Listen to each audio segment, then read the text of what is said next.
Greetings, Algebra 2 students. We are going to carry on with 7.3 and do word problems or models today. And then your homework tonight will be some problems similar to these, and these are meant to show you how to think about doing these problems. So E, the number, Euler's number, is used in many models for which a quantity is changing continuously. That's the key word. These types of models show up often in biology, economics, and finance, and some other areas. But in all three of these areas, often something that's changing by a certain percent over time, over and over that percent change is happening. You can, it's not like it's happening just once a year, it's actually happening all the time. You can express the rate of change annually, but the actual change is happening all the time. That's when you use models involving E. So one of those common models is a continuously compounded interest model. Banks can say we will pay you 3% annually, but say it's going to be continuously compounded, and that means literally, theoretically, every moment in time they are giving you a little bit of the interest all year long. Now they aren't really like putting a penny in your account over and over, but there's a way to calculate. If I said 50 days into the year, how much interest had you paid me, they can calculate that based on continuous compounding. So this model uses E. So a lot of the parameters or the numbers you might plug in are similar to the other model we learned about interest, but if it's continuous compounding, you're going to use this model. So this represents, we want to figure out the amount A in an account after T years when it's continuous compounding, and you use this formula. So it's A, which is the amount after T years, equals P, that's your principal, times E. This is Euler's number, that E. It's not a variable E, it is the number E, kind of like pi is a number, E is a number.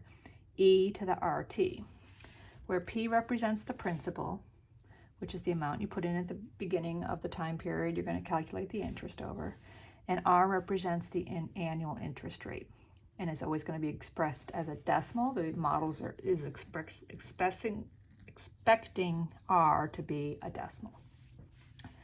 So here's an example. You deposit $5,000 in an account that pays 4.3% annual interest. Find the balance after 6 years if the account, there's two cases here, pays interest monthly or pays interest continuously. Depending on, if you see the word continuously, you're going to use the A equals P E to the RT model.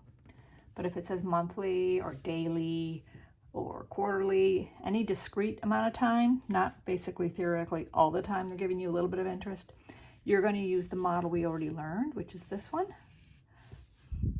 So in this case, when it's monthly, we're going to use this model. We need to make sure we know what R is. It was given. It's 0.043. Sorry, it's a little messy. N is 12 because we're doing it monthly. N represents the number of times a year you're paying some of the interest. And our starting amount's 5,000. So here it is plugged in to the formula that you guys did on your quiz. The next step is to simplify a little. 12 times 6 is 72. That's going to be my exponent. I didn't simplify the rest because I want to show you guys, and I would like you to practice doing this all on your calculator and not getting a little part and using a decimal approximation, because every time you round a decimal number, you're losing accuracy. And if in the real world where money is on the line and they're going to pay you money, you don't want to lose accuracy. You want all the interest that is due to you. So you do not want to be rounding off and chopping off numbers. So here's how you do it. Please, on the next assessment, do it this way. I will be grading for accuracy, and I want you to learn how to use your calculator correctly. So here we go. I'm going to start with the fraction here, the innermost thing, and with order of operations. So it's 0.043 divided by 12.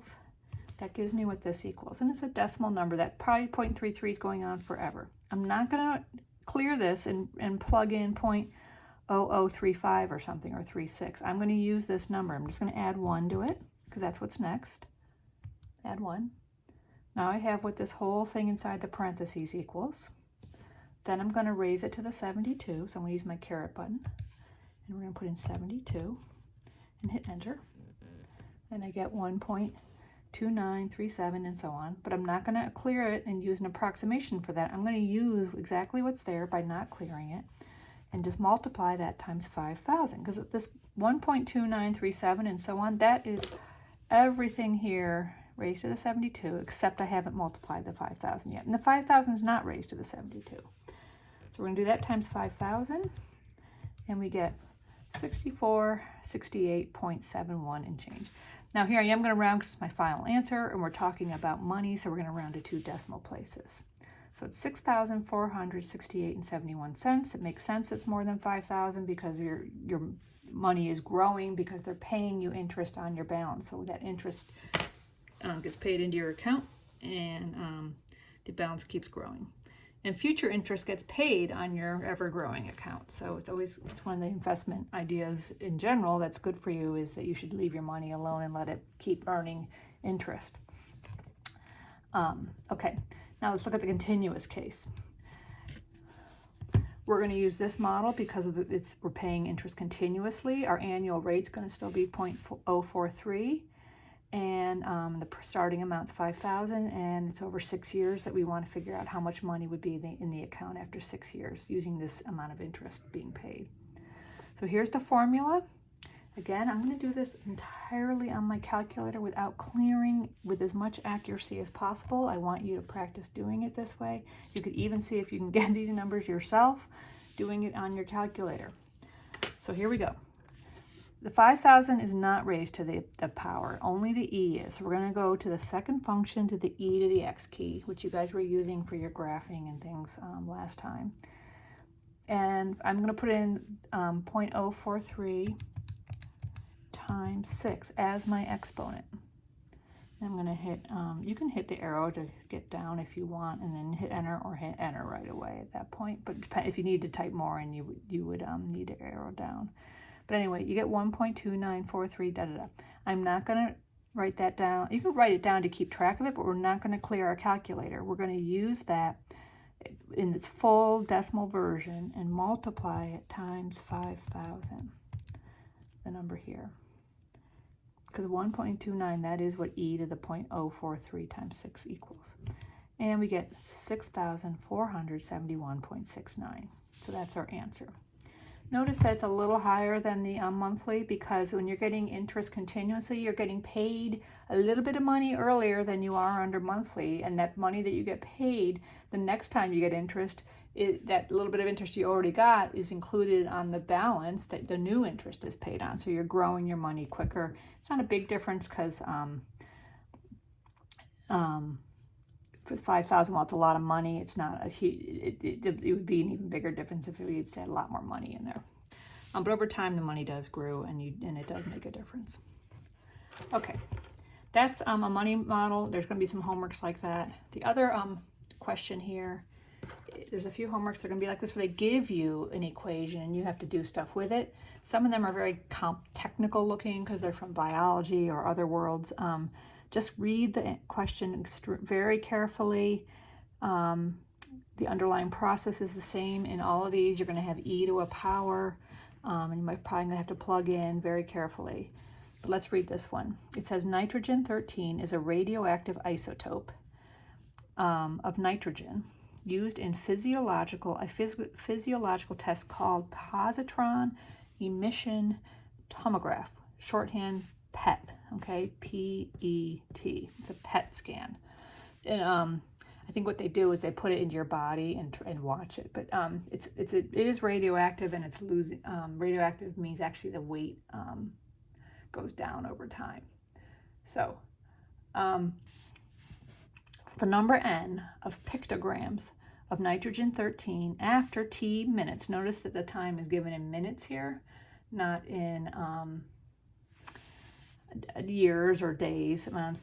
So the money models are often in years, but in this model, the time is measured in minutes. Anyway, the number of pictograms of nitrogen-13 after t minutes can be modeled by n represents how much of this isotope is still there after time t. N equals n sub 0, I'll tell you what that means in a minute, e to the negative 0.0695 times t. This is similar to this model in some ways, but the negative means this is actually a decay model. So what does n sub 0 mean? Often in these models, when you have a variable like n, which is changing, it's what you put in for t will produce different big N's. N sub 0 represents the starting amount at time 0, but in this case it represents the starting amount of nitrogen 13, this isotype. So the sub 0 means this is the N at 0 time, okay?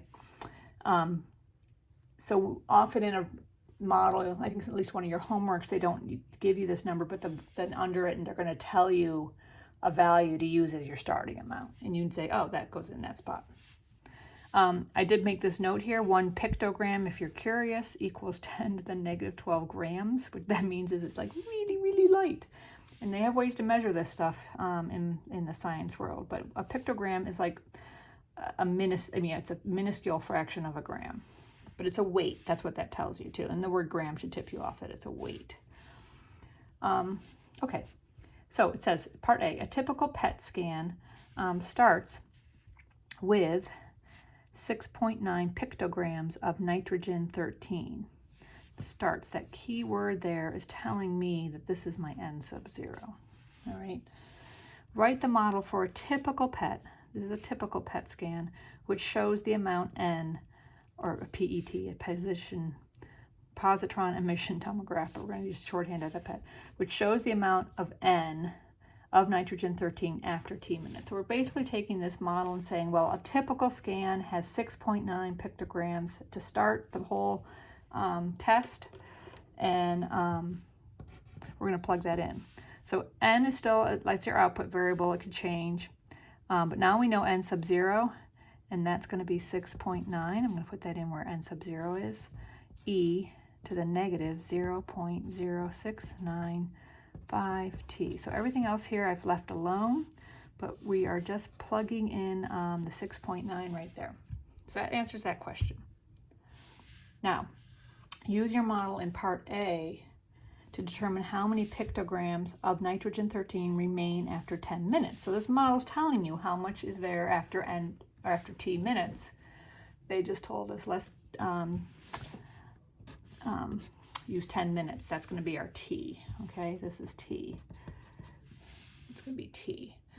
All right, so let's plug it in. It's N equals 6.9 e to the negative 0.0695 times 10.